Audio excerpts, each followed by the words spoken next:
Is your vocal recording sounding thin, noisy, or delayed? This year there's no excuse for bad audio. And today I'm showing you the direct link method to set up any microphone in FL Studio from a simple USB mic to a high-end XLR setup very quickly. We're going to kill the latency and get your Signal Studio ready. Let's dive in. Right, so firstly let's look at your engine. So in here just press F10, and on the device you just set your buffer length to 128 or 256 samples. And this is the sweet spot for the processes. It gives you near zero latency without crashing your session.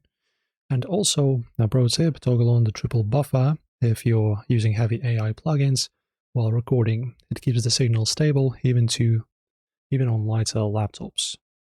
And now let's go to the mixer. You can press F9, select an empty track, and in the top right slot, select your input. Then click the new Go for AI icon next to the input. Then select Studio Sound. So this feature uses real-time AI to remove background fan noise and room hum before the audio even hits your disk. Hit the record icon at the top and you're live. Your vocals now sound like they were tracked in $1 million booth. If this setup guide helped you sharpen your sound, give that video a like and of course subscribe.